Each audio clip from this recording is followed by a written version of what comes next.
श्री राधे। आज हम जेठ मास शुक्ल पक्ष की निर्जला एकादशी की कथा का श्रवण करेंगे। युधिष्ठिर ने कहा, जनार्दन, का सारा महात्म्य मैंने सुन लिया।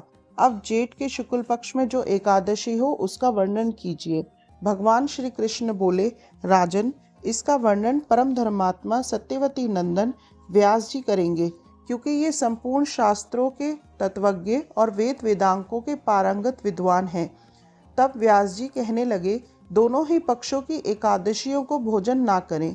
द्वादशी को स्नान आदि से पवित्र हो फूलों से भगवान केशव की पूजा करके नित्य कर्म समाप्त होने के पश्चात पहले ब्राह्मणों को भोजन देकर अंत में स्वयं भोजन करें। राजन, जनाना शौच और मरना शौच में भी एकादशी को भोजन नहीं करना चाहिए। यह सुनकर भीमसेन बोले, परम बुद्धिमान पितामह, मेरी उत्तम बात सुनिए। राजा युधिष्ठिर, माता कुंती, द्रौपदी, अर्जुन, नकुल और सहदेव ये एकादशी को कभी भोजन नहीं करते तथा मुझसे भी हमेशा यही कहते हैं कि भीमसेन, तुम भी एकादशी को ना खाया करो।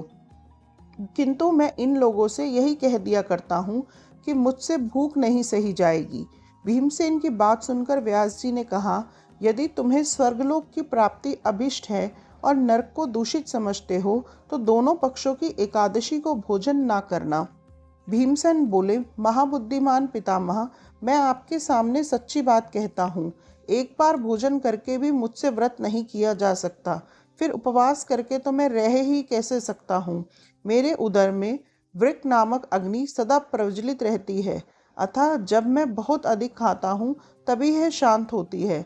इसलिए महामुने, मैं वर्ष भर में केवल एक ही उपवास कर सकता हूँ, जिससे स्वर्ग की प्राप्ति सुलभ हो तथा जिसके करने से मैं कल्याण का भागी हो सकूं। ऐसा कोई एक व्रत निश्चय करके बताइए, मैं उसका यथोचित रूप से पालन करूंगा। व्यास जी ने कहा, भीम, जेठ मास में सूर्य वृष राशि पर हो या मिथुन राशि पर शुक्ल पक्ष में जो एकादशी हो उसका यतन पूर्वक निर्जल व्रत करो।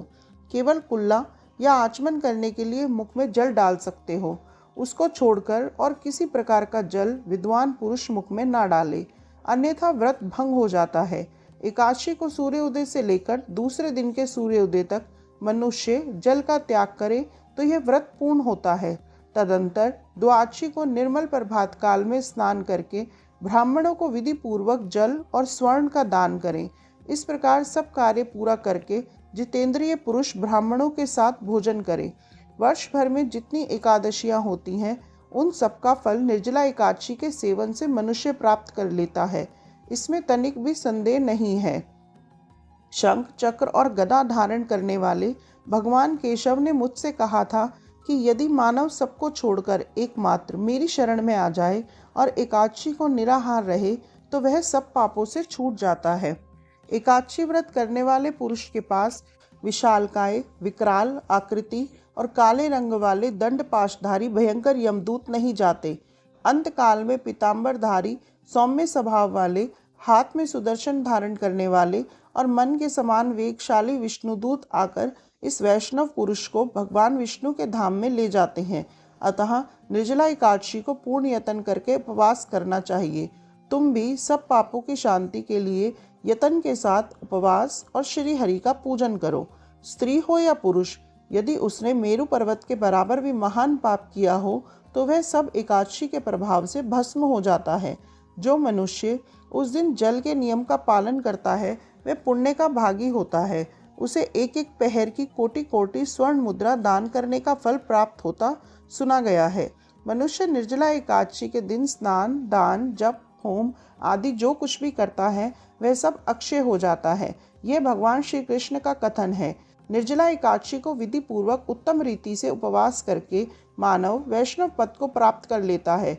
जो मनुष्य एकादशी के दिन अन्न खाता है वह पाप भोजन करता है। इस लोक में वह चंडाल के समान है और मरने पर दुर्गति को प्राप्त होता है। जो जेठ के शुक्ल पक्ष में एकादशी को उपवास करके दान देंगे वह परम पद को प्राप्त होंगे। जिन्होंने एकादशी को उपवास किया है वे ब्रह्म हत्यारे, शराबी, चोर तथा गुरुद्रोही होने पर भी सब पातकों से मुक्त हो जाते हैं। कुंती नंदन, निर्जला एकादशी के दिन श्रद्धालु स्त्री पुरुष के लिए जो विशेष दान और कर्तव्य विहित है उसे सुनो। उस दिन जल में शयन करने वाले भगवान विष्णु का पूजन और जलमयी धेनु का दान करना चाहिए अथवा प्रत्यक्ष धेनु या घृतमयी धेनु का दान उचित है। पर्याप्त दक्षिणा और भांति भांति के मिष्ठानों द्वारा यत्न पूर्वक ब्राह्मणों को संतुष्ट करना चाहिए।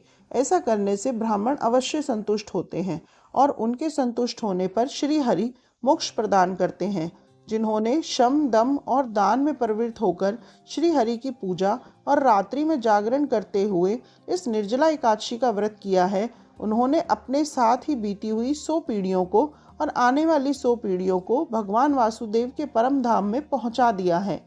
निर्जला एकादशी के दिन अन्न, वस्त्र, गौ, जल, शैया, सुंदर आसन, कमंडलू तथा छाता दान करना चाहिए। जो श्रेष्ठ एवं सुपात्र ब्राह्मण को जूते का दान करता है, वह सोने के विमान पर बैठकर स्वर्गलोक में प्रतिष्ठित होता है। जो इस एकादशी की महिमा को भक्ति पूर्वक सुनता तथा जो भक्ति पूर्वक उसका वर्णन करता है, वे दोनों स्वर्गलोक में जाते हैं। चतुर्दशी युक्त अमावस्या को सूर्य ग्रहण के समय श्राद्ध करके मनुष्य जिस फल को प्राप्त करता है, वही इसके श्रवण से भी प्राप्त होता है। पहले दंत धावन करके यह नियम लेना चाहिए कि मैं भगवान केशव की प्रसन्नता के लिए एकादशी को निराहार रहकर आचमन के सिवा दूसरे जल का भी त्याग करूंगा। द्वादशी को देव देवेश्वर भगवान विष्णु का पूजन करना चाहिए। गंध, धूप, वस्त्र, पुष्प और सुंदर वस्त्र से विधि पूर्वक पूजन करके जल के घड़े के दान का संकल्प करना चाहिए। संसार सागर से तारने वाले देव देवेश्वर ऋषिकेश, इस जल के घड़े का दान करने से आप मुझ पर परम गति की प्राप्ति कराइए। भीमसेन, जेठ मास में शुक्ल पक्ष की जो शुभ एकादशी होती है, उसका निर्जल व्रत करना चाहिए तथा उस दिन श्रेष्ठ ब्राह्मण को शक्कर के साथ जल के घड़े दान करना चाहिए। ऐसा करने से मनुष्य भगवान विष्णु के समीप पहुंचकर आनंद का अनुभव करता है। तत्पश्चात द्वादशी को ब्राह्मण भोजन कराने के बाद स्वयं भोजन करे। जो इस प्रकार पूर्ण रूप से पाप नाशनी एकादशी का व्रत करता है, वे सब पापों से मुक्त हो अनामय पद को प्राप्त होता है। यह सुनकर भीमसेन ने भी इस शुभ एकादशी का व्रत आरंभ कर दिया। तब से यह लोक में पांडव द्वादशी के नाम से भी विख्यात हुई। बोलो एकादशी माता की जय।